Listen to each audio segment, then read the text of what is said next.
This podcast episode contains discussions of sensitive and potentially distressing topics, including child sexual abuse, suicide, and violence.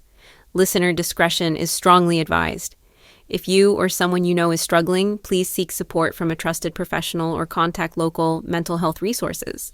Welcome to The Human Experience, a podcast about the stories we live out every day and the importance of championing the vulnerability and courage of the storyteller. I'm your host, Jennifer Peterkin, and it was through my own lived story of experiencing domestic violence that this podcast was created. By traveling the globe and interviewing each guest in person, I am convinced now more than ever that stories have the power to change the world. You can join our community of storytellers by subscribing, leaving a rating and review, signing up for my newsletter, following me on Instagram, and more. Thank you for being here. In a world full of noise, to listen with intention is an act of resistance. Michael, thank you so much for having this sit down with me. It's so great to meet you in person. I know we've communicated over email a couple of times, but I'm so excited to hear your story. I know you do a lot of speaking, so I'm sure that you've told this story a lot, but I'm really excited to hear about who you are, where you come from, and how that has shaped you into who you are today. Absolutely. Well, it's an honor and a pleasure to be here, to be on your podcast. It means a lot for me to share my story and share my life with your audience. I think that's something that I had to learn over the past 20-some years of how much my story could be an impact and change someone's life. So thank you for that. Yeah. So we're in Florida right now, in the West Palm Beach area of Florida. Is this where you're from originally? So I was originally born in Jamaica back in 1981, February 5th, Aquarius baby. But then at the age of 7, my mom and dad made a tough choice in regards to us making some changes, some sacrifices, and we eventually went to Miami, Florida. But when you talk about Miami, Florida, we're not talking about like your South Beach or any of the glamorous things that you might see on TV. We actually moved to Overtown, Miami, Florida, which is like the projects of the projects and the ghetto of the ghettos down in South Florida back in 1988. Yeah. 88, you said? Yep. Okay. And that's where you spent the majority of your childhood? Yeah, so initially when we got there, we lived in Overtown for a little bit, and then was living with my aunt. So I was not living with my mom and dad. They actually went to New York City to go work some odd-end jobs just to try to make enough money for our family to, create some things for us. We're immigrants, and that's probably like the immigrant transition most people do. So we lived with my aunt and my uncle and my grandma at that time from another marriage where that came from. And inside of this house was 7 kids. Inside of one bedroom, you have 4 kids sleeping on the floor and the rest is on bunk beds. And shortly after that, my mom and dad transitioned to Miami. And when they transitioned to Miami, we moved around a good bit. So we moved from Overtown to Little Haiti, from Little Haiti to Opelika, from Opelika to Carroll City. And eventually after Carroll City, that's when I went out on my own and joined the military and started serving from there. Okay. Yeah, I think it's interesting that you highlighted the immigrant story of kind of doing what you have to do to make it work, to make ends meet. I think it's something that a lot of Americans that don't have that background don't understand, but it's not a story that's untold, or it's not a unique story in that there are a lot of people that have to do that have to make those choices every day. Can you talk about a little bit about like having the extended family and how important it is to have that like larger community in that sense? Sure enough. So it is a hard path for most people that come that route. I remember when I was in boot camp and I was there for like the first month and I was thinking of like quitting and giving up. I was like, this is one of the hardest things I've ever done in my life. And it was a challenge. And I wrote a letter to my mom and I was just complaining, telling her like, what the hell did I just do? This is one of the worst decisions I've ever made in my life. And she wrote me a letter back and it really put things in perspective. And inside of that letter, she tells me a whole bunch of things in regards to just like, you have everything inside of you to get through this circumstance, through this situation. And what she also went into detail was about my grandfather coming to Jamaica, and he came from Cuba. and him and his family came from Cuba on a boat. And that really gave me perspective in regards to the sacrifice that him and his family had to go through. And when she also go into more details, so at the age of 5 years old, we're there and it's raining and it's downpouring, and we're in a one-story house. And the houses in Jamaica are made out of bricks, but also the roofs are made out of zinc. So it's not really well-structured homes. So we're very seasonal when it comes to the rains and the hurricanes in Jamaica. And the house that we lived in had a thing behind it called a gully. We'll call that a canal now, that runs into a river. And we had a very heavy downpour. And during that heavy downpour, it rained and rained and rained, and the water system got blocked up. And then one morning we wake up and we were seeing everything inside of our living room and our bedroom floating. And my mom and dad has to get the ladder. And now we're sitting on the rooftop of our house. And you could think about how scared we are when we can't swim and there's nobody else around to save us. And I see my mom and dad go through this, lose every single thing that they've worked their whole life for. You know, at this particular time, you know, we're not thinking about we're having safes or saving, putting your documents in like Google Drives and all of these different things. Sure. So they lost everything. And that was one of the first times I've seen like when adversity struck us, and to see how your parents respond. And then 2 years later after that, we get Hurricane Gilbert. Category 5 hurricane, killed over 300 people. And this is when my mom and dad say, you know what, we can't keep going through this over and over. And they made that sacrifice. And I think a lot of immigrant families make that sacrifice. The sacrifice that they made in regards to a change in the transition was they went to New York City. And they went to go work these odd end jobs. My mom was a postal clerk, doing a good job, making money and things like that. And my dad, he had a minibus, they called it back then, kind of now like your Ubers and your taxis. But he was running it from like a business standpoint, where he had like 3 different vehicles, 3 different drivers, and they're going out throughout the country and making money for the company that particular way. But they gave all that up to come to America and to start something brand new that they have no experience doing. And I'll be honest with you, I don't even know what they did when they were in New York. So we come to America and we're there living with my aunt. And I would like to say that it was the greatest experience of my life, but honestly, it wasn't. The first night that I get there and we're there in the bedroom, my 13-year-old female cousin tries to get on top of me and take my innocence away from me. Jeez. And that shocked me. And at 7 years old, when you're used to playing with G.I. Joes and all of these different things, you know, something like that rocked you. And that really messed me up for a while. Shortly after that, my mom and dad did come to Miami and they grabbed us. But that was not something that I ever shared or told anyone, especially when you're a guest in someone's house and you're supposed to be your family members, and a whole bunch of things could transpire from that. So at a young age, you know, I didn't really know how to deal with that or even express that or talk about that, especially trying to be vulnerable and transparent as I am now today with you. To follow up on that, though, mom and dad did come, and then we decided to move to Little Haiti. And living in Little Haiti, you know, I'm Jamaican, so the language we speak is in patois. So if you don't understand Jamaican language, the kids them didn't understand how I spoke. So that came with a lot of the bullying, you name it. And we were very poor. So I used to wear like the colors of clothes that didn't match. I remember one time, I talk to my mom about this all the time, but we were so poor, she like sent me to school in some like purple tights. And I was a chubby kid. Yo, you talk about kids calling you Barney, man. It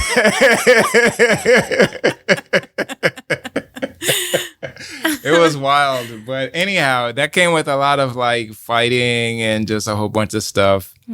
And, you know, it was part of growing up and trying to understand like the environment that you're growing up in. And if that's all you see around you, you could actually just think that you're trapped inside of this. And it was not until like I joined the military and I got a chance to see the world and see all the things that you could actually be exposed to, where you could actually have a change in your life, changing your perspective. But eventually after that, things got a little bit better, I would say. I joined the Boy Scouts. I did have a bad experience in the Boy Scouts. Right after that, you know, I went to a trip to Washington, D.C., and I'm there in the hotel on the last day. We got the chance to see all of the monuments. We're getting ready to come back home. And we split up in our hotel rooms as 12 boys, and half of the boys go to one room and the other half go to the other room. And I get out of the shower I see 5 boys on the wall, and I was told to get on that wall too as well. And I experienced something that no kid should ever experience.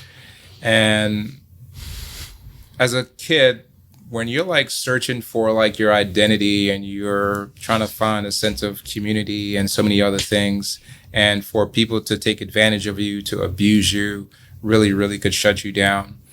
And obviously I left the Boy Scouts right after that. And I was always searching for community, searching for something, searching to be a part of something. And that's what led me to joining the Marine Corps, which I obviously changed my life and changed so many things in regards to who I am now today. Wow. Wow. It's amazing that you tried so hard, that you invested as much as you did when you were a kid, that you were searching, right? And that you were looking for outlets and you tried to find them. And it's horrifying that those outlets were not necessarily good for you or didn't serve you in the correct way at all. How many siblings do you have? So I have one younger brother. He's 2 years younger than me. And then I have a biological sister, which is 2 years older than me. I'm the middle child. Okay. And then I also have a sister that is adopted. And my mom and dad adopted her because her mom passed away at a young age as well. So did your siblings kind of have similar, not the same experiences, but similar difficulties growing up just because of the area that you were growing up in and being an immigrant family? Yeah, I think we struggled with some of those things, just in different ways. My sister was more so, she was into the Barbies, the modeling and things like that. And to adjust to what the American kids are dressing and wearing and stuff like that was a bit of a challenge. And then for my younger brother, he's seeing what his older brother is going through and he's trying to navigate that too as well. And your older brother is still trying to struggle and try to figure things out. So it was a bit challenging for us. We went through that transition period, but I do believe that going through those experiences made us tougher and stronger and much more resilient nowadays. When I look at all the things that we've done and to see the accomplishments of my brother and my sister now today. Yeah. You said that you didn't tell anybody about what happened with your cousin. Did you tell anybody about what happened at the Boy Scouts? I did. I spoke to my mom about it.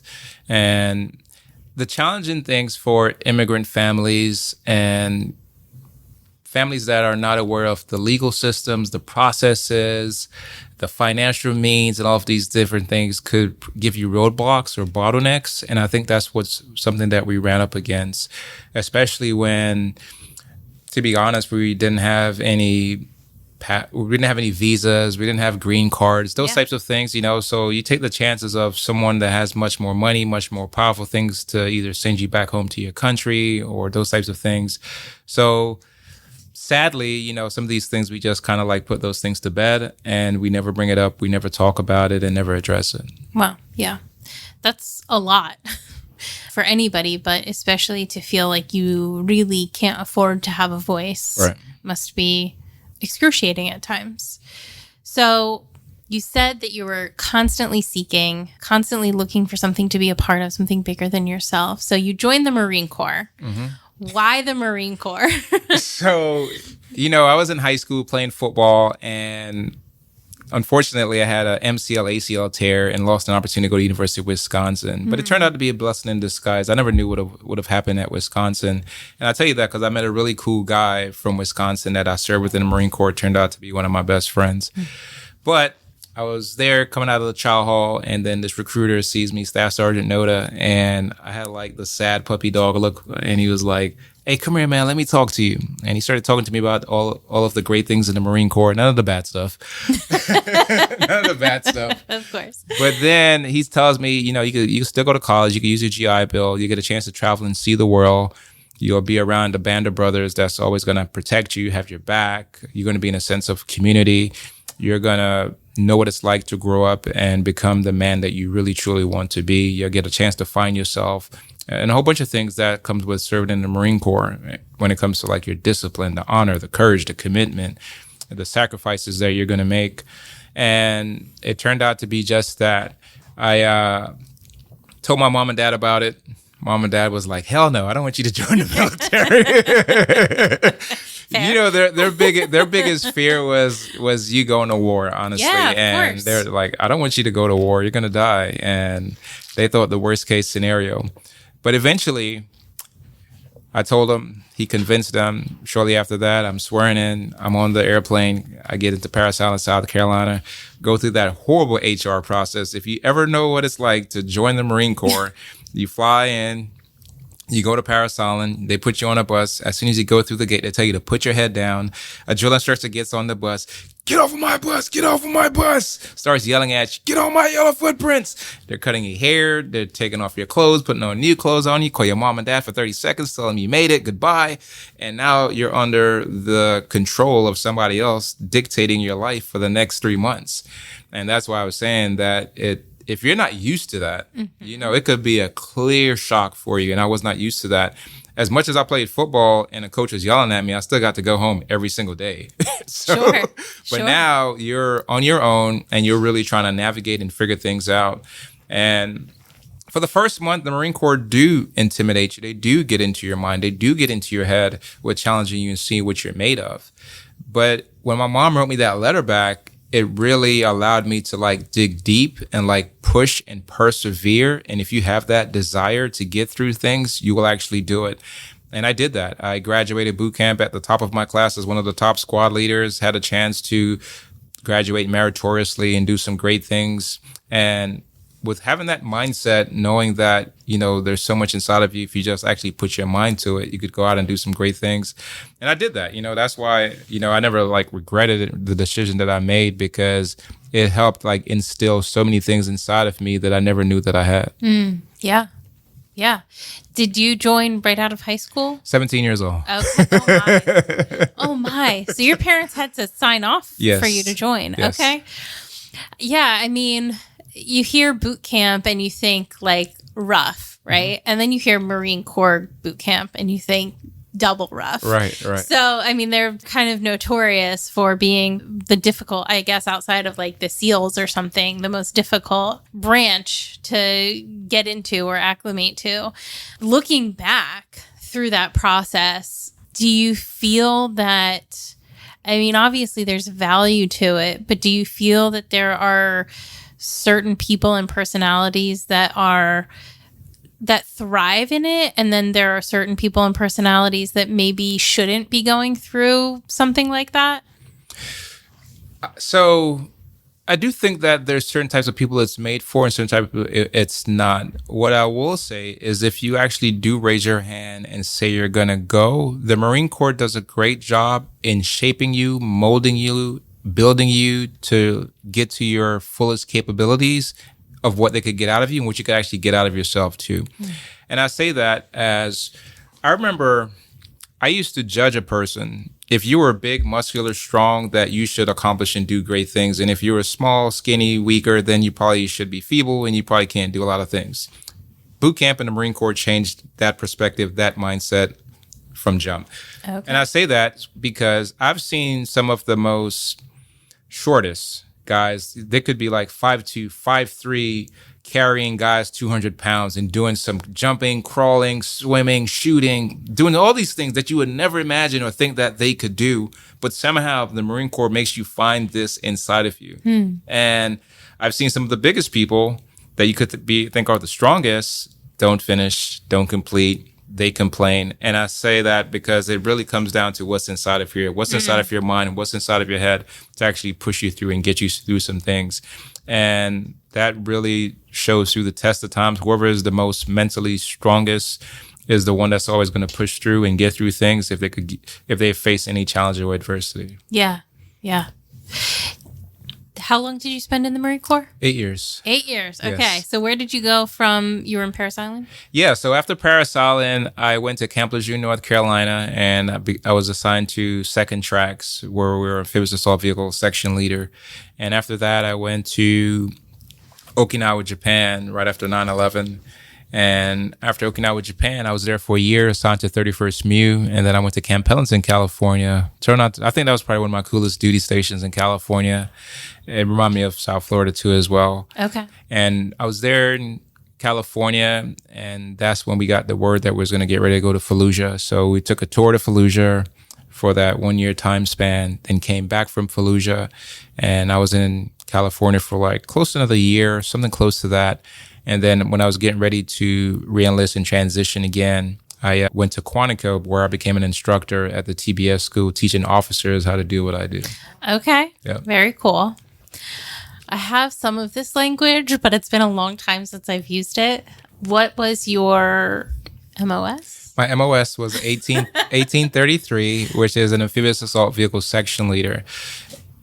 Interestingly enough, the vehicles no longer exist as they have transitioned to newer vehicles, but the MOS still does. And what it is it's tanks, and you could put armor on the tanks too as well. And we carry the infantry. So within a platoon, there's 12 tanks. On each tank, you have someone that's in the turret, which would be me as a section leader. You have a driver that's driving, and then you would have an assistant down in the rear that's either helping you with, like, for example, I had Casanelli. He would help me like reload my weapons or pass me anything that I need. But he's also there to help with the communications and work with the infantry as they're down there too as well. And then we have an extra space for somebody to sit up top if there could be like a commander from the infantry. So if you think of that, it's 12 tanks. We're manning 3 people on each, and then we could carry the infantry on the inside that could hold somewhere between 15 to 20 people on the inside. So if we roll out, you could see like hundreds of guys coming out of 12 tanks, and that's how massive and explosive that could be. The weapon has a 50 cal and a Mark 19 weaponry, and we also could shoot phosphorus grenades too as well. Okay. So you did one tour in Fallujah? Yes. Okay. Up until that point, being in Okinawa, it wasn't active combat, was it? Okay. No. So it was my chance to do an overseas tour, and that's where I had a chance to go do it. Turned out to be one of the coolest experiences. I kind of wish I took more advantage of Japan, honestly, but I kind of became like a homebody. And when I got there, I really wanted to get like in like tip top shape. So I got there probably about 210 pounds. And I saw the opportunity for me to start getting promoted and a whole bunch of things. So I started getting up like at 4 or 5 in the morning, just started running and doing push-ups. And, I did that. I accomplished that. I got meritoriously promoted all the way up to a corporal, and then got selected to be a sergeant, and got so many opportunities to surpass people that were my peers because I was just doing so much more than them. And that's the mindset I told you that I've like kept with me. If you go out and like put your mind to it, you could accomplish and do so many great things. And once I got there, I was just so into just being physically fit. And that's where I had a chance to learn about so in the Japanese culture, they're super big into like the saunas and the steam rooms. So I stayed a lot of my time in there, got a chance to go out into like Kintown and learn about everything in regards to the culture of the type of food that they're eating and stuff like that. So it turned out to be a great time. And also I had a chance to go to Tokyo and saw how beautiful it was and how colorful it was and how friendly the people are and embracing you. And I was like, man, I would love to come back here. As like I told my family, like that's one place I would actually want to go back to and see it because it's so nice. It's so beautiful. And on top of that, our unit was very great in regards to building camaraderie, knowing that you're in a new place, in a new country. So they kind of made it like a home away from home. Sure. So we did lots of activities together. And that's something that I actually like do with companies now. Like when you're working with your teams and your staff and you're trying to build camaraderie, whether it's in HR or whatever you're doing, if you could like build some of these small unit types of activities and things like that, it does immense amount of things inside of your company and your organization. But we did that, and we went on things like the banana boat rides.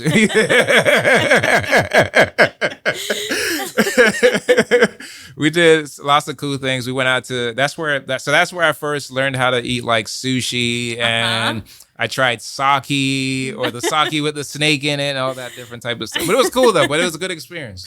That's good. I take advantage of it while you can, right? I think that's one of the coolest things about serving overseas is if you're in a place like that where it's not, active combat zone that you and maybe in active combat zone too, I don't actually know, but you have the opportunity to kind of see the culture and experience it in a way that you wouldn't necessarily, even if you were a tourist, right? Just a regular tourist. So how long were you in Japan? 1 year. 1 year. Okay. Yeah.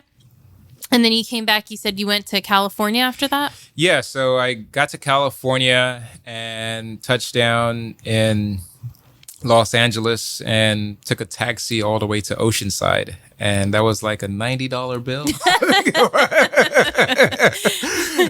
And this is back in the early 2000s, right? Early 2000s. Yeah, man. Actually, you know what? I didn't actually go to the base that day. I actually stayed at a Super 8. I don't know. I'm not sure if they exist anymore. But I stayed at a Super 8 motel. And then I think the next day I took a taxi to the base. Okay. Okay. Yeah, had to have your one last night of freedom before being on base. How was that for you? How did you like that, living on base?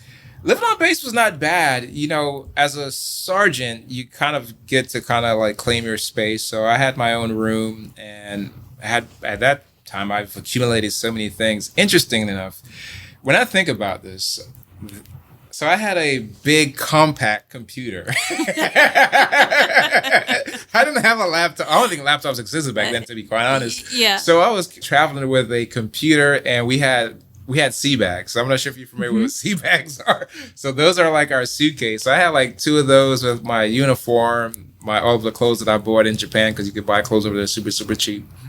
And man, that's wild, but it was cool though. You know, once I got to California and had opportunity to stay in the barracks and be assigned to the unit that I was assigned to, it was pretty cool. To be honest with you, I've been coming out of Miami, Florida. I've never been exposed to different cultures, different communities, and things like that. So I'm from Jamaica, so we're Caribbean. I come to Miami and I'm in like the projects. So I'm more around African Americans, Black Americans. Then I get a chance to go to Little Haiti. So I'm around the Haitian community and the Haitian culture. Then I go to Opelika. So I'm now in a mixture of Hispanics, of Americans, and different Colombian ethnicities. Then I joined the military, and now I'm around 60 different guys from all over the world. And to be honest, of our 60 people that's there, it was only 4 Black people that's in our unit. So now you have to try like navigate that and learn about different cultures and different places. And interesting enough, I met a kid that said he's never met a Black person before when I went to boot camp. So that was a pretty cool experience in regards to just like learning cultural things around each other. And for me, it really started helping me like get exposure to different things in regards to just being culturally aware of things that I've never been exposed to. I go to North Carolina, now I'm getting exposed to different languages and how people speak in the South. Because in Miami, it's different. It's a different language. Right? It's not the South it's like not the South. The Carolina South. Right. Yeah. Then I go to Japan, and now I have to learn a little bit of Japanese if I want to start communicating. So now I'm learning this language. Then I go to California. California speak a little bit different. They act a little bit different. So the exposure is so much more different, where I really, really loved it and embraced it. And I tell you that because when I tell you that I was one that was getting bullied for how I spoke and how I was different and how people picked on me. And for me to now travel the world and hear different languages and understand different things, I get it. Yeah. I totally get where other people are coming from. So that's why I never have that type of mindset of judging people or different types of things because of my life exposures and things that I've been through myself. Sure. Yeah, I mean, you grew up being bullied and then you joined this built-in brotherhood. And was it like that for you? It was absolutely nothing like that. You know, what I was probably looking for in the Boy Scouts was absolutely not there. But in the Marine Corps, man, I'm friends now with some of the guys 20 years later. We just had a reunion in Texas with all the guys we went to Iraq with and served with. And we're in our own Facebook groups now. But the brotherhood is so tight, I would never trade that for anything. That's wonderful. I'm so glad you had that experience, especially after having the experiences you did growing up. Right. Yeah. So you said Pendleton was your favorite. Why? So I think it was the breakfast burritos. I love that answer. Such a good answer. I love the breakfast burrito. And I actually dated this young lady. She was from Oregon, and she took me in and just like showed me California.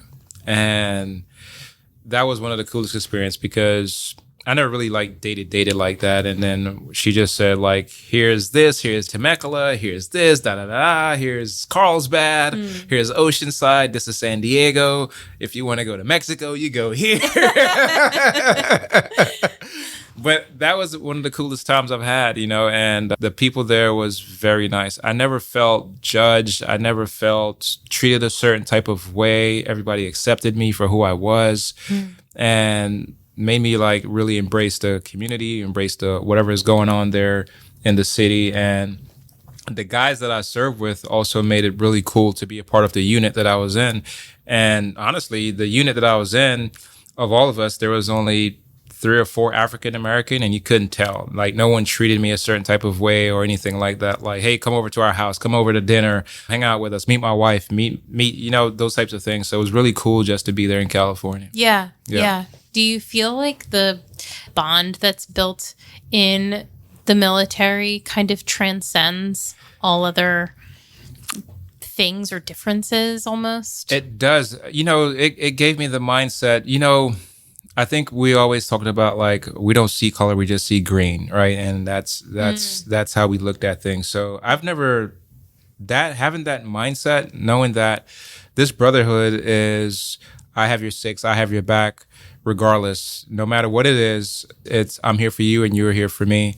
And I think being in Kuwait really bolstered that. And we left, once we finished training, getting ready to go to Fallujah, we left from California to Seattle, from Seattle to Canada, from Canada to Germany, from Germany to Kuwait. And we're there in Kuwait for close to about a week and a half preparing to go into Fallujah.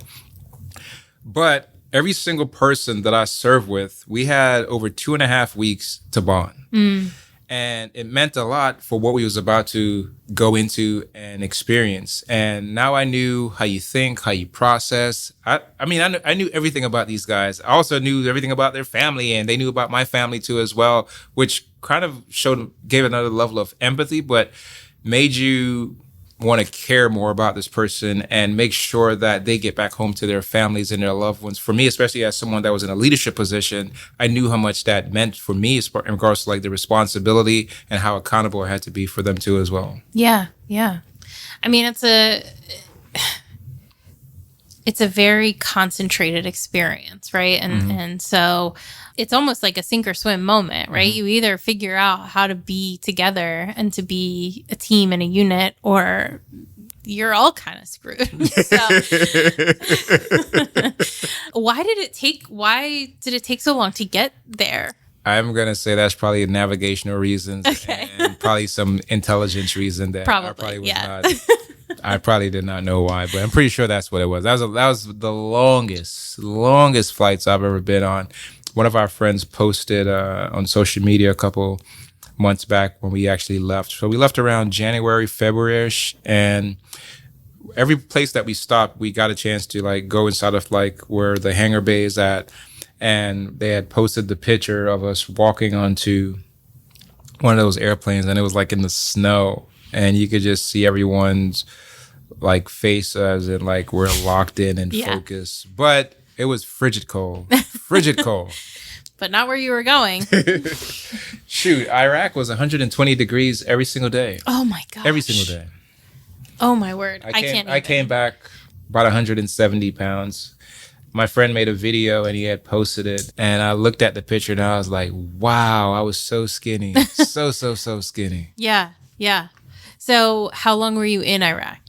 So we deployed around January, February 2004, and we did not come back until right around Thanksgiving 2004. So give it 10 months, 11 months-ish, something like that. Okay. Yeah.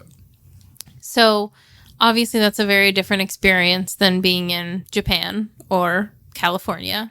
So, you're in the military, and so there's a part of you at least that understands that this is part of the deal. What are you thinking when you find out that you're going to be deployed there? So that shock actually hit me way before that. When all these things, I'm a kind of person that like introspectively look at things. And when my mom and dad said, no, I don't want you to go to war, that has always stuck in my head to the day I could tell you the story now. And then when the recruiter picked me up and I tell mom and dad goodbye, I could kind of see it and kind of feel the magnitude of the weight of their son is about to go serve. And there's a potential of him going to war. 9/11 hits. And when 9/11 hits, I'm there in North Carolina. And we just finished exercising that morning. And I get in my truck and I get a call. And my mom calls me and she's asking me, are you going to war? All of these things. I'm like, what are you guys talking about? And she tells me the terrorists just hit the Twin Towers. And shortly after that, we have our conversation. I get down to the ramp and we're watching TV. They're shutting down the base. Sirens are going off. And this is when that kicks in, where mom was like, oh, you're going to war and all these different things. So it kicked in years before, as in that was already in the back of my head that I could potentially go to war. And then shortly after that, President Bush declares this is the war on terrorism. And once that was in place, I just knew that it was just a matter of time whenever our unit was going to get called, because we were in the type of unit that goes to war and fight combat and go to combat. So, I was in Japan. Nothing happened in regards to being there. But once I got to Camp Pendleton, we started training, kind of like led to the buildup. And then we went out to 29 Palms. And once we were there in 29 Palms, Captain Venning comes out and tells us, boys, it's our turn. So at that moment, I think we knew it was coming. It just kind of like tightened things and made us much more focused, locked in, and much more prepared in regards to what we're about to do and go execute. Yeah.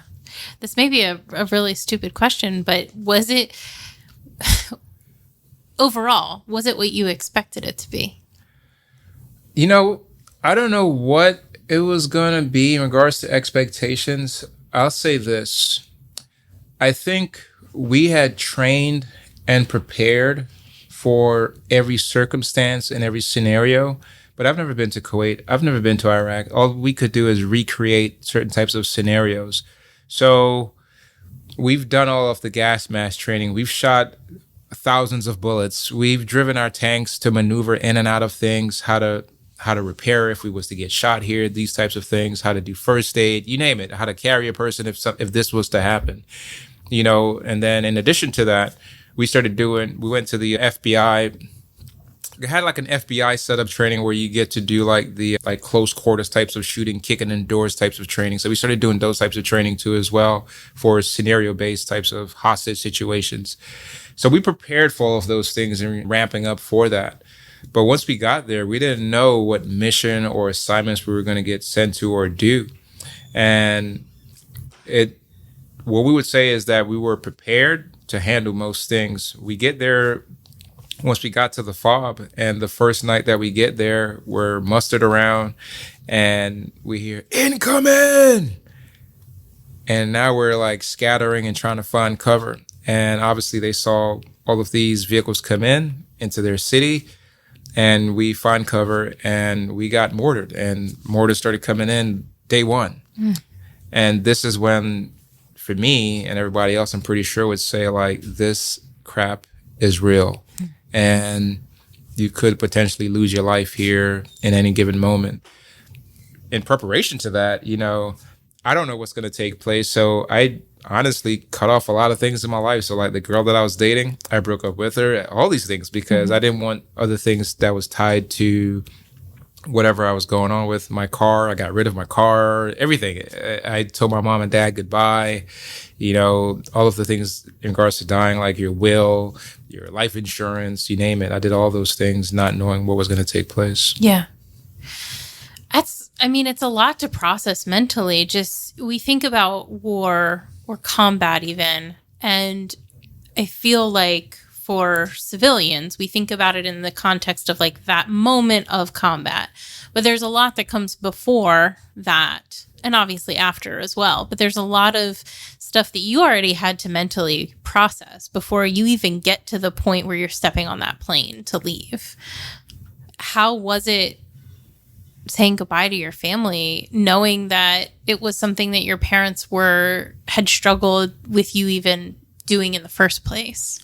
It was one of the hardest things I've ever had to do in my life. To tell your mom and dad goodbye and not knowing if you'll ever see them again was one of the toughest times I've ever experienced in my life. Now you're bringing that to my mind. It was one of the toughest times because, you know, this is the household that you grew up in. You're fussing, you're fighting, your birthdays, all of these different things. And, you know, tomorrow's not promised, but in wartime, it's a little bit much more serious and significant, knowing that death is imminent and it's a high probability that you could potentially lose your life. Yeah. Today or tomorrow or sometime while you're here. Knowing, because when you're there in Fallujah, you could be inside of the fob, but you could hear gunshots at night. You could hear rockets at night. It just may not come towards you, but you know that somebody's out there fighting, somebody's out there shooting. You could hear all those things every single night. Every single night. And having that going on, it was very, I would say, mentally grueling, knowing that you just told everyone goodbye and you never know if you could be next. I had some close calls. I'm pretty sure we'll get into that here, but it was one of the toughest times. You know, the first day that we got to Fallujah, one of the first signs, they even put a spotlight on it, and it's all over the fob, and it says complacency kills. And it never meant so much more to me than really understanding the true meaning of what that means. Of you could apply that concept in anything in life. Yeah. But complacency kills. So you always have to be prepared, keep your head on a swivel, whatever it is. If you're not prepared for something, you could easily die here in combat. You could die mentally, you could die physically, emotionally, spiritually, all of these different things if you get mentally complacent. Yeah. I imagine it's a difficult balance to strike because on one hand, absolutely. And on the other hand, you have to be able to still function too, right? So you have to be able to get sleep because without sleep, you're not able to do anything else. So you have to I have gone close to 4 days without sleep, though. Oh, I believe that. I do believe that. But, does it take a while to kind of strike that balance of I have to constantly be on, but at the same time, I have to live like this is my life now too. This isn't a one-time experience. When you asked me when I joined, what did the Marine Corps teach me? One of the things that it taught me was how to quickly pivot, adapt. And I think, interestingly enough, something that I've applied in my life, and I would say it's a good thing and it's a bad thing, but it teaches you how to compartmentalize things and how to quickly deal with something and put it somewhere. Whatever happened, catch it and put it somewhere and just keep on moving on, as you cannot lose focus, because if you get distracted, it leads to bad things or adverse things to occur. So we quickly have to pivot and deal with whatever's is coming and move on. We got shot at. Do you stay there and look at getting shot, or do you pivot and fire back? Do you load up ammunition? What are you going to do? How are you going to respond? And having that mindset of being able to just compartmentalize whatever's happened, pivot from there, and move on to the next thing of whatever needs to take place. Yeah. I mean, it is a skill set, to be sure. But I appreciate that you acknowledge that there's a downside to it as well. It is. Because I do that now. Sometimes my wife may say something.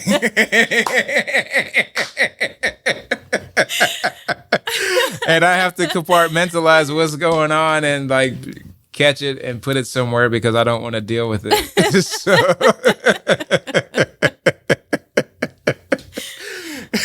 skills training for life. Oh my goodness. So you're in Iraq. What does that look like on a day-to-day basis? You spent about 10 months there. You know, you get there and it's a little, I'm sure more than a little jarring, but you eventually move into life there. Yeah, so once we got settled in, we created a routine of how we would operate in regards to our daily activities. And as amphibious assault vehicle section leaders, we're working on our vehicles and preparing them so they could be operable every single day, the day that we get the call. While we were there, we had opportunities to either do daily patrols or we'll go out and link up with other units and go out and support different missions. So some of the day-to-day things is we're getting up in the morning, we'll have a platoon gathering in regards to information, what we're going to be doing, what's taking place, what's coming down the pipeline. We'll do those types of things. From there on the base, there's actually dry cleaners that was on the base. There were a chow hall we could actually go and eat. And to help with camaraderie, they had places where you could go play spades, you could play volleyball, but next to these same places are bunkers, you could be having a good time. You could be playing volleyball. Next thing you hear a siren go off incoming, you got to go find cover until like there's no more. So that was our daily in between when we're not outside doing something. And one of the coolest thing was the bond that we started creating and building. You eventually find like your group of who you're going to be around. And for me, it came with Solto, Brady, Perez, and the guys that I actually serve with now and are friends with now today, Marifian, Casanelli, Lowe, all of these guys. And whenever we went out on missions, things changed. And the first mission that we went out on, it's our section providing support to another unit where they're sitting on the highway. And all of those things that I just shared with you is out of the window. Now all the training, all of our preparation is here now, and anything is possible. So now your weapons are fully loaded. Now your guns, your pistols, your hand weapons are fully loaded, ready to go. Now you're having binoculars and you're like surveillancing and looking. So as a keynote speaker and preparing, whenever I get off stage, it feels like I've worked an entire week just after delivering 1 hour speech. And being out there, you've prepared and your brain is like locked in, focus on like, if this happens, I got to do this. If this happens, I have to do that. So you're kind of like on edge, and ready to do something or prepared. And that's how you have to be. And as crazy as it is, you could be like that for 6 hours, 7 hours, and you still have to remain on 10, ready to go, even if nothing is happening. So your level of awareness is on a higher level. And that's how it was for us while we're there providing support. The first night we're there, nothing happens for close to 12 to 16 hours. 1 o'clock in the morning, RPG shoots over our head, lands behind me. I could feel the heat. I could feel the smoke of it just landing behind us. Another one shoots at us in the dark. And immediately, myself, my gunnery sergeant traversed our weapon, identified where it came from, and we leveled the entire building of where the RPG came from. But that's from the instinct of the preparedness, our skills, our instinctness, all of those things to identify where this came from and got rid of the enemy right there on the spot. But nothing happened for all those hours. And all of a sudden, we did this in 15, 20 minutes. Yeah. And I'll say that as in like, for 1 hour as a keynote, I just have to deliver for this 1 hour. But I could prepare hours that nobody sees, nobody knows, all of these different things. And that's what was going on. We've trained and prepared. No one knows how much we've trained and prepared. No one knows how long we were sitting on the highway preparing. Yeah. But all of a sudden, this happened, and we responded immediately. And from there, we got back to our fob. Me and my gunny spoke about it. And he was like, thank you for just having my back. Me telling him, thank you for having my back. And us training together, preparing together, we were so in sync and just knew exactly what to do if something like this was to happen to us. And from there, we went on several different missions, worked at Abu Ghraib prisons, and those things that I just told you happen on a periodic basis. Different shootouts, different firefights, different VBIED car bombs going off. And it was not until I would share with you, those happened in between that. Thank God nothing happened to me or us at that particular time. Not until the last mission that we went on. And the last mission that we go on, we're supporting Phantom Fury. And in the middle of our tour there, my gunnery sergeant got injured, and he injured his back. And whenever I tell my leadership story, it always goes to this particular story, because at that time in Iraq, I was 21, 22 years old. Wow. And I'm a sergeant. Yeah. And I'm in charge of all of these people. And he gets injured. And inside of our platoon, at 22 years old, we have a gunnery sergeant that's been in the Marine Corps over 10, 12 years. We have lieutenants, we have other staff sergeants, and they have more experience than me, even been in combat before me. I have no combat experience. And he goes back to the United States. Now, I'm thinking that being as young as I am, one of those other guys would come and lead first section. So we're in 3 sections. So there's first section, second section, and third section. One of these guys from one of these sections would actually come and lead first section, knowing that I have no experience and I'm one of the youngest sergeants in our platoon. But no, they say, Sergeant Allison, you're going to lead first platoon. So you're the first one to see anything. You're the first one to encounter anything. You're the one that's going to be speaking with the lieutenants, the generals, the captains, the drones, the eye in the sky that's dropping bombs. You're going to be communicating with them. And this was a responsibility that was given to me at 22 years old. Wow. 3-4 months in. So from there, we go on our last mission and we get linked up with the Iraqi soldiers and we get attacked. They took out one of our tracks. We immediately put it back together. We start speaking with the eye in the sky, identify where these guys are at. We flanked them and captured them.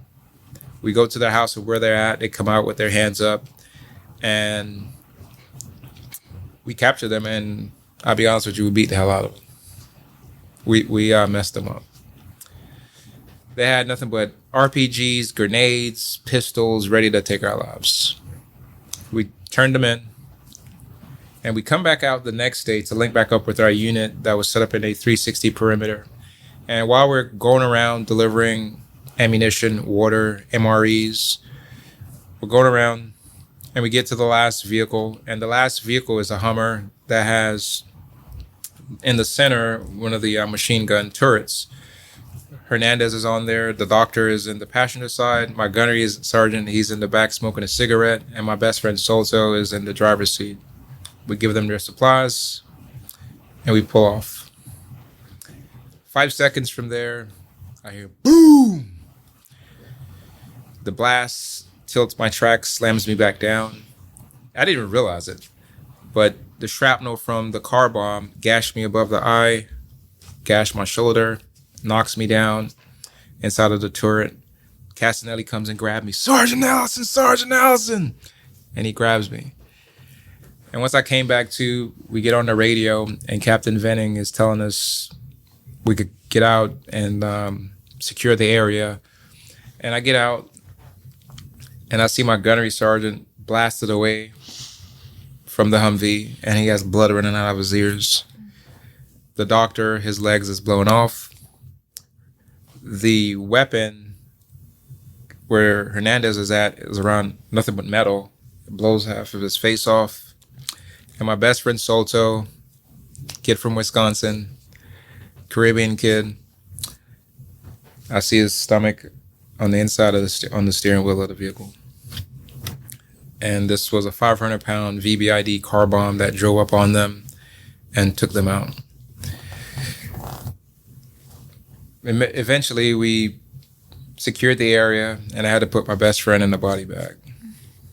And this is when compartmentalizing things like kicks in. Like, do you sit here and mourn, or do you handle the situation because things are about to get bad? Shortly after that, we secured the area. They drop a bomb to blow up the area to get rid of everything that was there. And now we're trying to get out of there, navigate out of there. And we started getting attacked, and they started shooting at us, just trying to get out of this war zone. we eventually get back and we go through debriefing of what took place. We go see some psychological doctors that was very short and brief of what took place. And we never went on another mission right after that. And what played in my mind over and over that I share with people now was I had a deep, deep, deep sense of guilt and grief on the inside. To be quite honest, when I was driving around, I've always asked myself why I didn't see that vehicle. I just drove past that area. I just drove past that. How on earth could I miss that? And I've always had like the sense of responsibility that was my fault, that I could have done something about that, and I didn't. And I transitioned out of the military after that, as it was probably one of the toughest times in my life. Wow. That was your last mission? So you came home shortly after then? Yeah, so we came home right around Thanksgiving. They had if you've seen on TV now, you kind of see like when you come through the airport, there's a whole bunch of people welcoming you home. There's a parade where you're marching back to where your unit is at, and then family members is there waiting to hug you, meet you, and greet you. And came back, and when I came back, I struggled. I struggled. I struggled when I came back and really couldn't adjust and get past some of the things that I was really bottling up on that inside. Yeah. And that was the catalyst for you leaving. Yeah, shortly after that, I knew that I did not want to go through that experience again, knowing what I was mentally carrying and dealing with, and not having an outlet of how to address that or deal with that in 2007. Yeah. So, I requested for orders to get transferred to do something else. And the opportunity came up where I got a chance to go to Quantico and become an instructor. And I went to Quantico to be an instructor. And interestingly enough, I became an instructor to teach people to do what I did in Iraq. So it played over and over again, becoming an instructor. So it never really left me. Yeah. While I was going through that. Yeah. First of all, I can't imagine, but to come home after something like that to a quote unquote hero's welcome and to be feeling the way that you're feeling must have been extremely polarizing, right? You're seeing one thing and you're feeling completely opposite of that. It's crazy when I use the phrase of the label. It's hard to see the label when you're like inside of the jar, and no one really knows what's going on the inside. They just see what's on the outside of the jar. It could say whatever it is. We have here the water bottle, Ala Wala, or body armor. Yeah. But nobody knows the things that's going on truly on the inside. And those things on the inside was crushing me and killing me. And you talk about the nightmares, you talk about the bad dreams, you talk about some of the sensory things that just heightens things. Like, for example, I remember when I got a job when I got out working on the railroad and just hearing like metal or trains. And I remember I was home one time and I heard the people cutting grass in our community, and hearing the grass, if you ever hear blades, it sounds like a whizzing noise, like propellers. And it always sounded like bullets whizzing by my ears while I'm sitting at home in a chair. And those are just like things that would bring back memories for me. Yeah.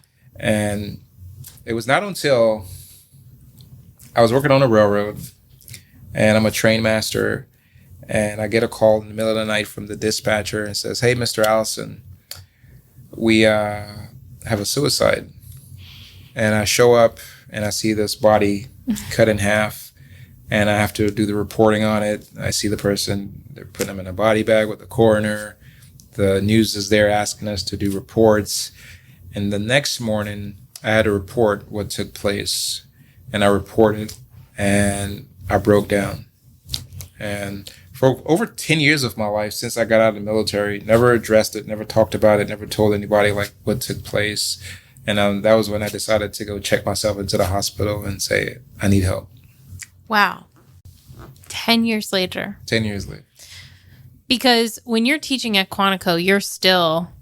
In the moment.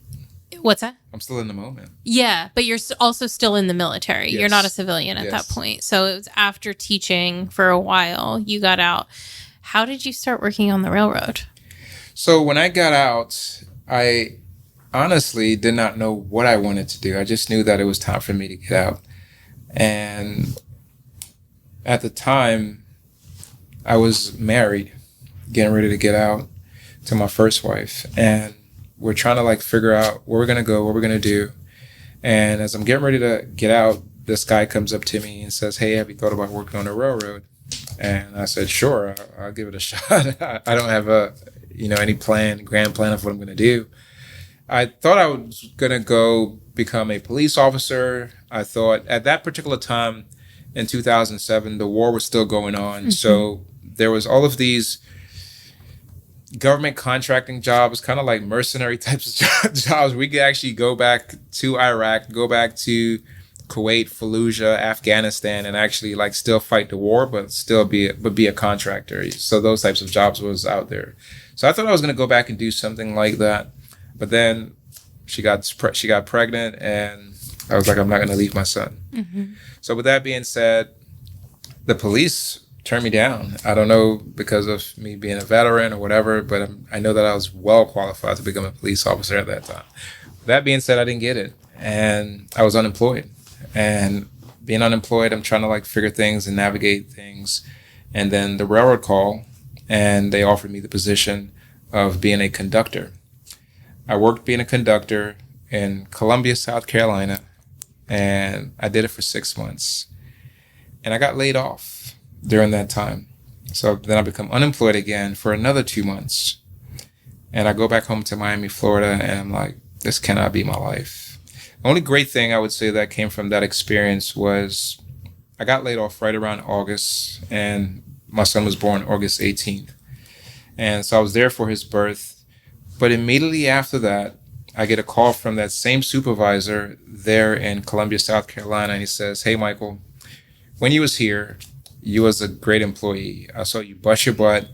I saw you do some things that most people don't do. And I saw something inside of you. And I have a position in management in Atlanta, Georgia. Would you want it?" And I was like, hell yeah. So shortly after that, I took it and told my family, "Hey guys, I got this job in Atlanta." And from there, I never looked back. And that's how I became a train master in Atlanta. I was responsible for over 207 miles of territory, all the way from Valdosta, Georgia to Atlanta, Georgia, and had over 250 employees reporting to me. Wow. This time at 28, 29 years old. Wow. Yeah, I mean, you really have experienced a lot of leadership opportunities, for better or worse, and whether you like it or not. So, yeah, wow. But going back to when you get out, did you have the language to kind of process what you had been through? Or was it something that like clearly you had or have, I'm not sure, PTSD? Were you ever at that point diagnosed? Did you have that language? Were you offered that, language?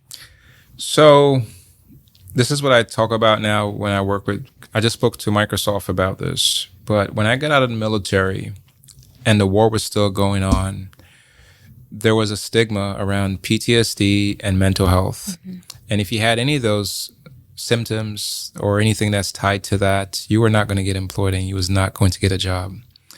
Knowing that, I said, this is something that I'm going to bottle in and keep on the inside. Mm.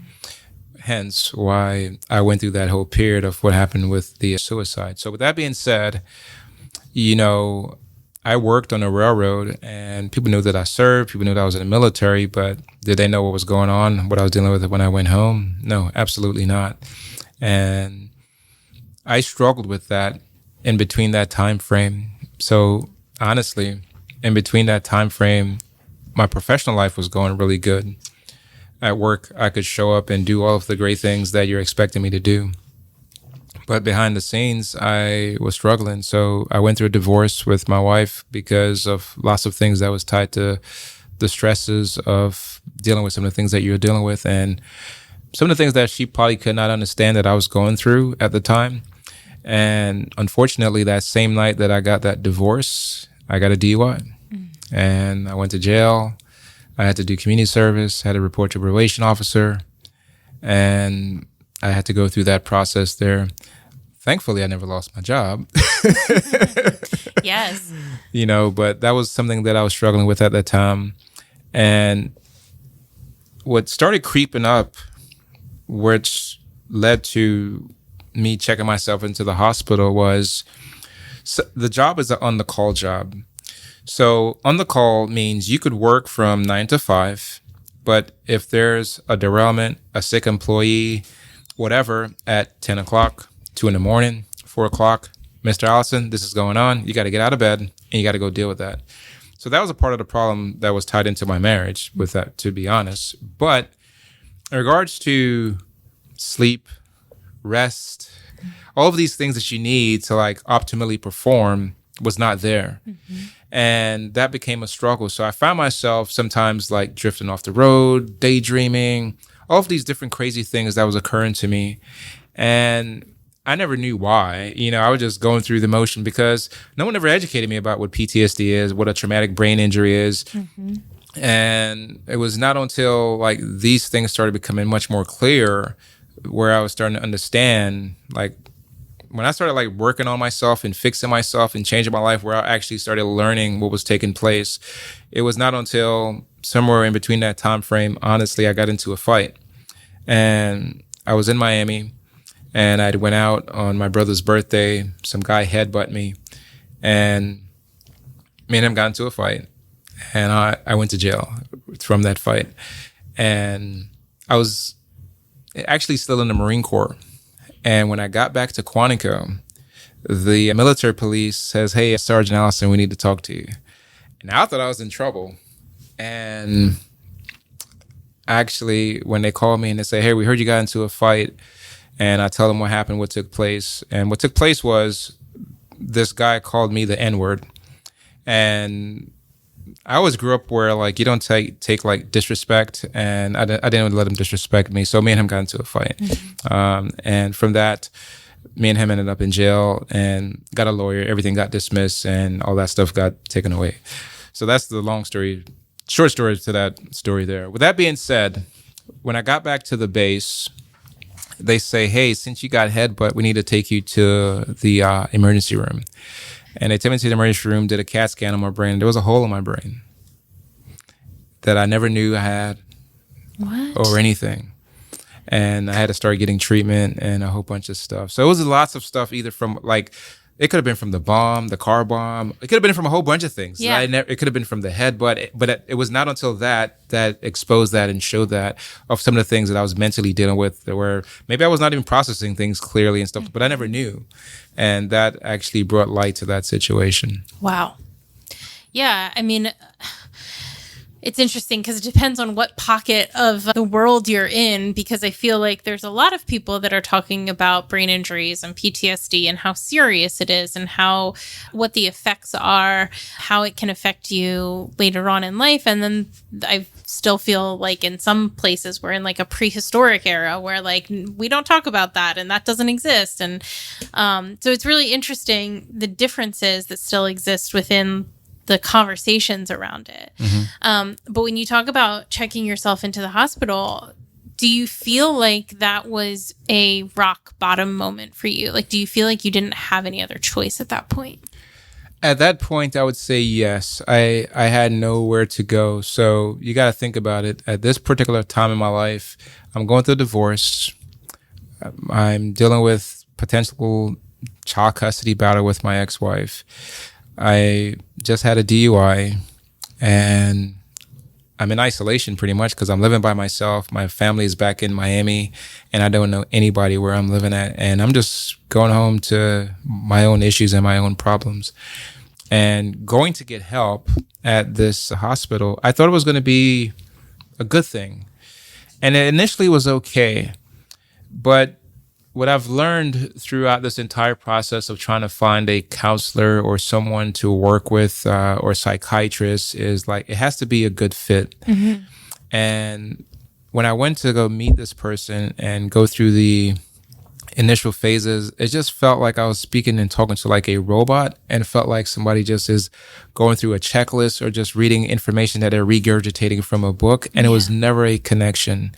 And I immediately checked out. And I guess, as you could probably tell, I'm pretty real. I'm pretty honest. And if you can't communicate or connect with me on that particular level, then I'm probably going to check out. And I did check out because it just felt fake. Yeah. And I eventually just went back to my own means and just trying to figure things out.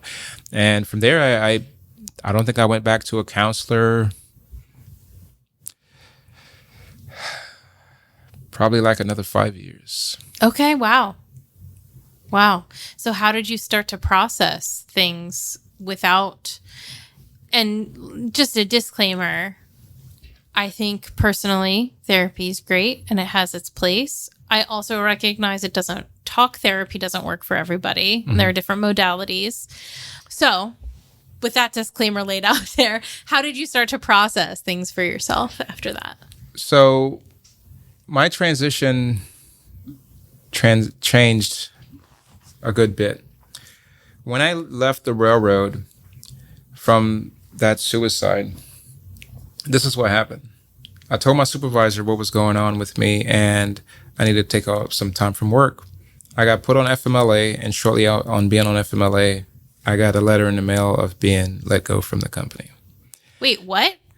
I've never been in trouble. From the company standpoint, they've never written me up. I've gotten promoted. I started at that company at $46,000 all the way to $107,000 in a span of 5 years. Wow. Never been written up, never been in trouble. They don't even know anything about the DUI that I got. And it was not until I say, hey, I'm raising my hand. I have a mental health issue problem. I got an FMLA letter and I got a severance package. So I went back home to Miami, Florida, unemployed back again. In this moment, the HR rep in me is cringing so hard right now, by the way. I have to tell you.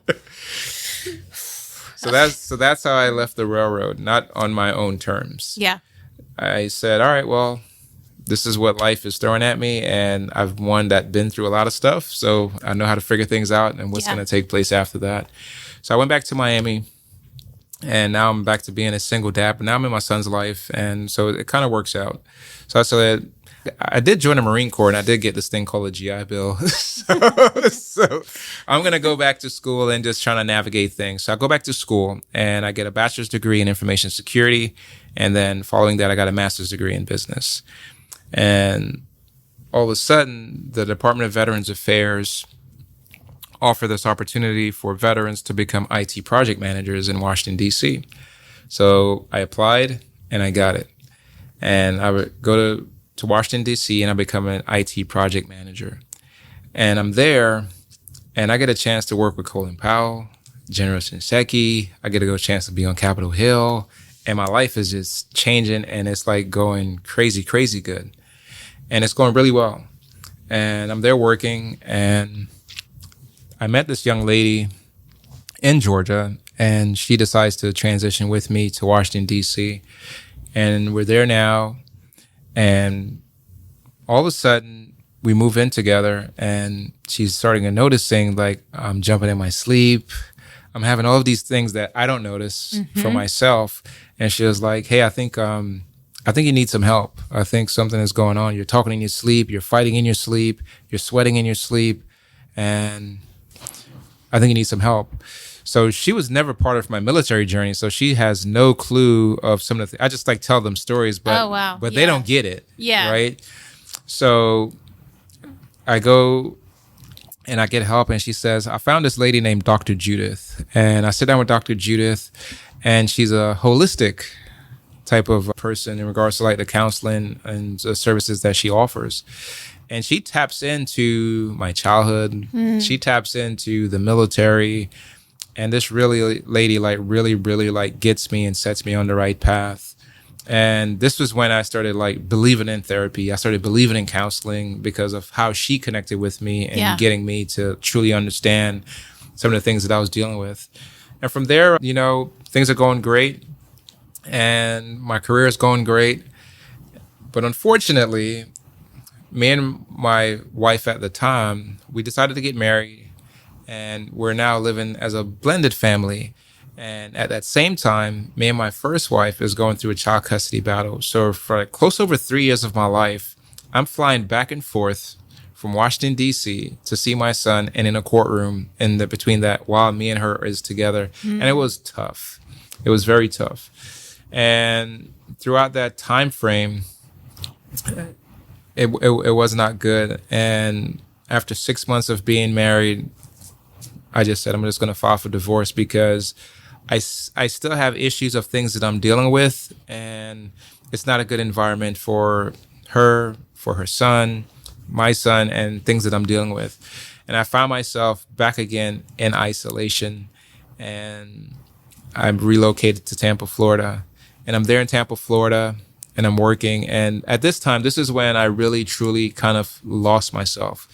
And I had the identity of some of the things that occurred to me in my childhood, which kind of like made me lose like my value, my worth. And the kid that was supposed to play football identified with the football player, and I lost that. The kid that served in the military, Marine, the uniform, and I lost that. I got this job on the railroad doing good. I lost that. And I'm married twice, divorced twice, bad dad, bad husband, lost that. And I got my weapon that night, tied 50 pounds of weight to my legs, and went to that bridge in Tampa, Florida, and I tried to take my life. And that was it. I thought that was it for me. And immediately, that same night, I wrote that letter of me ending my life. And the same letter that I wrote my mom in boot camp came to the forethought of my mind of like not giving up, not quitting. There's something inside of you to keep pushing and keep going on. And that's when I decided to change my life. And I've never looked back ever since, why I'm here now today. I went to Rush University and I said, you know what? Rush University has this thing around PTSD, traumatic brain injury, and I want to sit down with the doctors. I want to learn all about your brain, learn all about mental health. And I sat there with all of these doctors, all of these counselors, and really like, let's dissect Michael and fix Michael. And we went through that entire process. And I said, I want to do this again. So I went to Atlanta back again, and they had this program at Emory Hospital.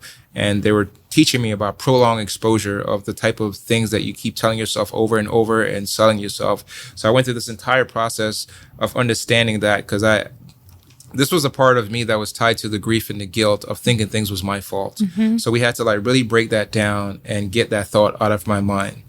And we worked through that entire process.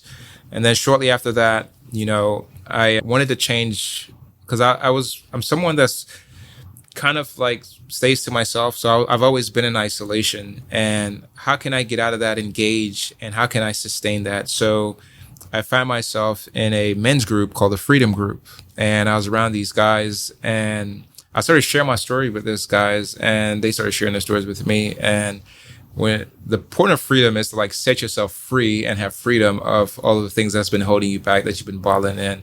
And this was a 12-week program, and I did the program twice. So wow. I wanted to like really like dig into this and like fix some things that I was dealing with. And then I wanted to become a dad again. I wanted to become a husband again. So me and my wife now, which was my ex-wife, we went through counseling for 3 years. So the same woman that I divorced in DC, we went through counseling for close to 3.5 years, and we got married 3 years ago. Wow. That's amazing. And that's the path that I've been on, man. And in addition to that, we also had worked with Franklin Graham, Billy Graham's son. And he had worked with us through counseling, and he helped change our lives too as well. Mm-hmm. And from there, that's how my life has set ablaze. I bought a construction company somewhere in between that. And for me, I'm a person of faith. And I was like, God, is this what you want me to do? And he was like, no, this is not it. And I sold the franchise. And I said, I'm going to share my life story. And the reason why I did that, because I went to Texas and I met my friend Steve Belber. And he was like, Michael, you have such a powerful story, and you just wrote your story on 3 pages. There's much more to your life than this. So I work with him. But it was not until I was in a moment to be vulnerable and transparent to share my life, I was able to tell my life story. But it was in Freedom where guys was like, man, you've changed my life just from you sharing your own personal story. And from there, I said, all right, what is it that you want me to do? And from there, I finished my book. I put the book out. I got asked to do a TED Talk. Then companies asked me to come in and speak to their teams, to their employees. And I was like, oh, wow, my story is truly making an impact in people's lives. And from there, that's when I said, you know what? Let me figure out this speaking business, this coaching business, this consulting business, and how to get on podcasts and speak here and tell my story with you. Amazing.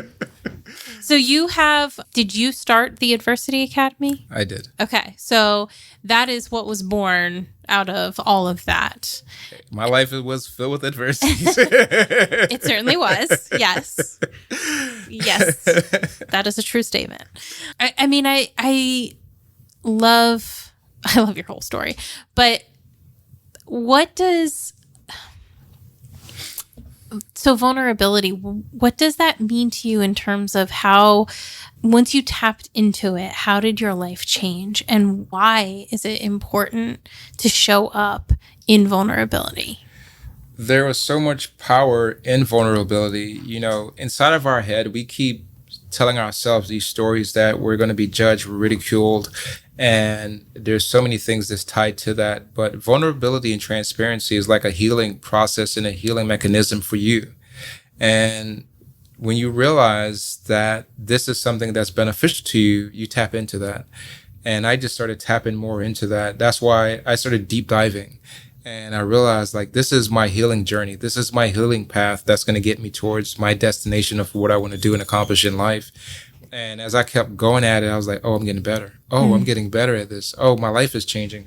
This is changing all of the roadblocks that I was having for myself. So being vulnerable and transparent was a gift. Yeah. It was a gift for me, and also a gift for me to deliver to other people too, because me expressing myself and sharing my life story has impacted in so many other people's lives. I've never thought that me telling my life story, so many people would come up to me and was like, thank you. Thank you. Yeah. You've unlocked something. You know what? My husband is a veteran and he's going through this. They need to get your book. They need to listen to you. They need to talk to you. They need to book a coaching call with you, because they need to see someone that has been through some of the things that you've been through, especially either a veteran or someone that's an African American or someone that's from the Caribbeans or that type of thing. Because some of the things that I share with you and talk to you today, some men won't talk about it. Some people won't express it. You know, they'll just bottle those things in. So if I'm going to be an example to be vulnerable and transparent, then that's what I'm here for. Yeah, I love it. I think vulnerability is so powerful. And just like anything, though, you know, I think people misuse it or misrepresent it. I think, you know, that sometimes there are people or places or, you know, areas where vulnerability is used as kind of used inauthentically or ingenuously. But I do believe that there is fruit when you show up authentically, right? And so you have seen the fruit of that. Others can see the fruit in that as well. Your life has changed. You're changing other lives around you.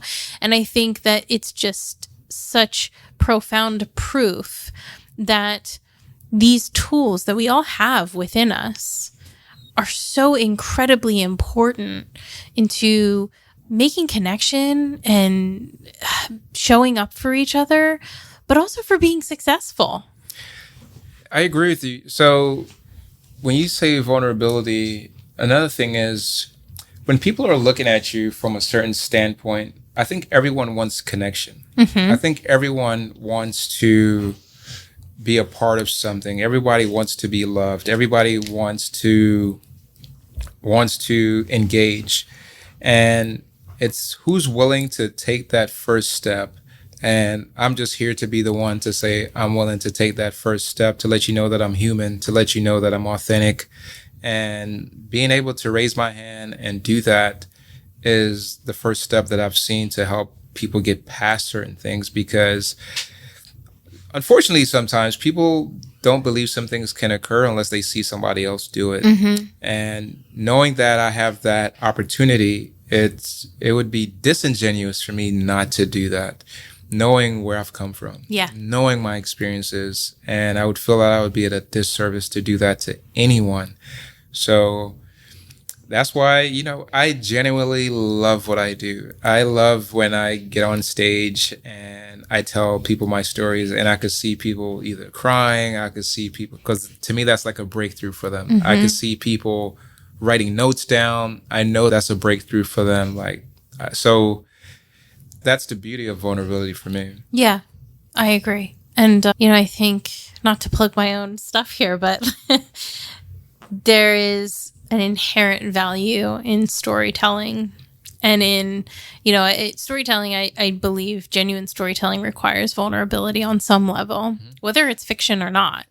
And so I think that stories are something that separate us as human beings, right? They are things that, what's that? It makes you unique. Yeah. It makes us unique. And, it connects us in really interesting and profound ways. People that you never would meet or talk to, you may identify with because of their story or because of a story. So I think that what you're doing has such inherent value because it is based in this thing that just connects us as human beings. So genuinely and at such a foundational level. Absolutely, I agree. So the Adversity Academy, if one were to want to find out what that is, what would you, how I know you work with companies. Do you work with individuals? Yes, I do work with individuals. So I offer coaching services for anyone that needs to go through that with me. So we offer it in one-on-one coaching. We also have it in group coaching too as well. And those are offered in 12-week sessions and 6-week sessions too as well. And we actually go through a curriculum, go through a program to get you through your breakthrough. And I apply it through the keynote. But obviously, if you get with me on a one-on-one basis, then we dive deeper into it. And I teach the programs and the curriculums through a framework of 3Ds: decision, direction, and destination. And then we kind of break that down a little bit more as we go through that.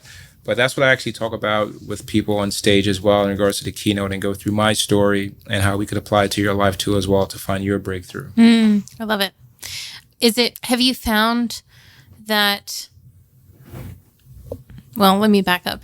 I will say that as a woman, I am always so happy when men are stepping out in their vulnerability and telling their stories and being honest about the ups and downs of life and how, trying to erase or at least affect the stigma that exists. So have you found that doing this yourself has opened a pathway for men to come forward to actually have those conversations? 1,000%. When I first started sharing my life story, it was in the Freedom Group, and the group was about 20 to 25 men. And the first time I did the program, I didn't do it. I did it because I was obviously searching for something and trying to seek my breakthrough. But to be honest with you, when I did it, I was not all in, and I didn't participate fully. And I realized you get what you put in. And I didn't get as much out of the program. So I said to myself, if you really want to have breakthrough, if you really want to have change, you have to participate. And I say this, you got to participate in your own rescue. Yeah. And I said, all right, I'm going to go all in, I'm going to play. And I went the second time. And when I went the second time, I was the first one to speak, first one to raise my hand, first one to ask questions, the first one to ask for prayer as I went through this entire process. And as I did that, guys started coming up to me, was like, yo, bro, I appreciate you talking about that or saying that. Like, I deal with that stuff with my kids. I deal with that with my wife. Oh, this happened to me as a kid. I didn't have the same experiences as you, but this is how I feel. And that's when I realized there's power in your words. There's power with your story. And honestly, after I did that, the church came back to me and says, hey, Michael, would you want to be a freedom leader? And I became a freedom leader. And now I teach the freedom courses at my church. Awesome. From that experience. But I say that as from there, I did the TED Talk. And after the TED Talk, there's a group of like close to over 10, 20 people around me waiting to talk to me. There's people up there wanting to take pictures with me. From that, I just fast forward. I've been speaking now for well over five and a half years or something. But I just did a keynote in Kansas City to over 5,000 people. And from there, like the line of people there's a young lady, oh my God. She came up to me and she just like hugged me and just started crying and just started crying. And I was like, oh my God. I didn't know that. She was like, I know your story now. And to me, I knew that something must have happened to her for me to share my story. She just came up, started bawling. Yeah. Like bawling. 2 days before that, I'm in Harrisburg, PA, and I'm sharing my story. And quite a few people came up to me.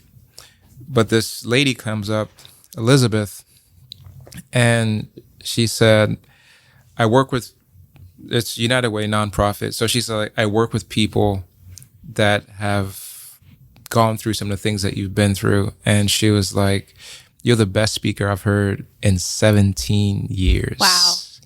And when she told me that, she said, I've gone to conferences, I've gone to summits, da-da-da-da-da-da-da. She was like, you're the best speaker I've heard in 17 years that knows how to connect with an audience and connect your story and make sure that it makes sense. They invited me to come back for 2026 to speak at their regional conference. Amazing. Congratulations. Thank you. Yes. Well, this is how you know when you This is how I know. Yeah, your Exactly. calling for sure. Exactly. So looking towards or going back to the veterans aspect of it, would you see any difference in terms of veterans accessing care for their mental health? And if not, what are the barriers to access there? I think that the process could get better. I've seen some improvement, but I'll be honest with you, I think it could be better. I think mostly all of the military branches' main concerns is the mission and why you're there. Your transition is not top priority to the branch of service. As great as the branches of service are,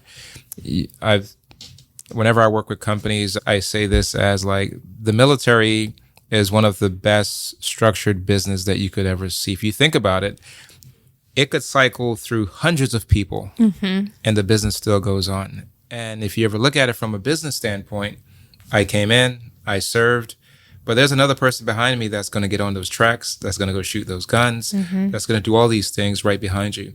So in regards to the process of you going through it, you get what you could while you're serving, but when you transition, there's a gap there that could be filled. So that's why you see organizations and nonprofits are trying to fill those gaps because they know that veterans are getting out with mental health issues. They're coming out homeless. They're committing suicide, you name it, all of these different things. And why is that? Because there is a gap, especially for people like myself. So one of the things that we struggle with is the purpose, the identity, some of these things that we've ingrained in our minds that they've given us for 8 years, 20 years. And when you get out, the real civilian world, quite frankly, don't really care about some of those things that you've did, that you've accomplished. Doesn't really mean a lot to some people in the civilian world, from my perspective anyways. So yes, the transition period could be where the military actually partner with companies and organizations and catches some of those things that veterans are dealing with to make sure that transition is much more smoother, whether it's employment, mental health services, whether it's the education aspect of like how to get a home, some of the potential gaps in some of the things that could actually distract you and derail you once you transition. And I think that's some of the areas where if it was maybe streamlined across the board, I think would be quite beneficial, which is why I think it's imperative where if that's not going to be in place, where there's an opportunity for companies to actually come in there and help our veterans in that particular space. Yeah. Yeah. It's interesting. It's almost like the military doesn't care once you're not in the military anymore, and civilians don't care because they never had that experience in the military. Right. So it really is like a class unto itself. It's a disconnect, because if I could tell you my military stories and things, right, as you're here hearing my story, but if you've never sat in a tank at 120 degrees, if you've never felt bullets whizzing by your ears and things like that, it's just my story and your experience that you're actually going through and you're hearing. So to the civilian supervisor at Lowe's or Home Depot, if you're going to apply for their job, you could tell them your story and all these things. Yeah. But they may have a level of empathy for you, may understand that you served our country. They may tell you thank you for your service. But if they don't know some of the things that you're dealing with, and quite honestly, you know, a veteran is not going to come out and be as vulnerable and transparent of his experiences and life experiences that he's dealt with immediately to get a job or any of those things throughout that transition period. So kind of like you left on your own trying to figure some things out. Yeah. Yeah, truly. And like your experience with the train. And, Right. you know, actually trying to take some time to help yourself and immediately getting laid off. I'm Right. still angry about it. So. I feel like I could ask you 1,000 more questions, but I want to respect your time here. And I do want to ask you the one question that I ask everybody at the end of each episode, which is, through the lens of your experience, what does compassion mean to you? Through the lens of my experience, compassion means to me being able to embrace your experiences and knowing how to translate that to helping other people, knowing that through the lens of other people, there's many people out there hurting, there's many people dealing with so many things, there's many people struggling with things, and you have the opportunity to have some empathy and help them get through whatever circumstances that they're dealing with too as well. I love that. Yeah. Yeah, absolutely. Your lived experience is a teacher. And so if we treat it as such and we learn from it, it has value in then applying that in helping other people. Yes. Is there anything that we didn't talk about that you were like, I wish you asked me about that? I'll share something with you that I share with clients that I think is very helpful for people. As someone that always talks about breaking the bottle of things that keeps you on the inside, I think if you want to gain clarity and alignment, I think you could apply the 3 Ds for me that I share with people and identify some of the things with your decision making, identify the direction you want to go in your life or your business, then actually choose the destination of where you want to be. That'll help you with alignment and clarity. In addition to that, as you're going through that process, what I've learned that has helped me in life is if you could be difference-led, it'll help get you to where you're trying to go. And I learned that when Marine Corps teaches us a lot of things around motivation, but motivation dies off after a while and it fizzles out. But when you're struggling and you're trying to like figure things and navigate things out, if you could tie a difference or a meaning or an impact to something and being difference-led, it'll help you take action. Mm-hmm. It'll help you get you out your comfort zone. It'll help you change your life if you could identify what's the difference this is going to make. Yeah. Yeah. Big time. Well, thank you so much for your time, for your stories, for your vulnerability. It is extremely appreciated, and what you're doing is very admirable and inspiring. And I wish you all of the best as you continue on in that journey. And we will link in the show notes to the Adversity Academy and any socials or anything that you want to share so that people can continue to follow along with your story. Absolutely. Thank you so much for having me. It's been a pleasure. Thank you for listening to The Human Experience. If you enjoyed this episode and you'd like to help support the podcast, please subscribe, share it with your friends and family, share it on social media, and rate and review it on Apple Podcasts and Spotify. You can also support the podcast financially by going to my website, thehxpod.com, linked in the show notes, and clicking on Donate. It takes a lot of time and resources to create this podcast, so every little bit helps. Everyone has a story, and I'd love to hear yours. So be sure to check out the show notes for more information about how to stay in touch. Do good and love well.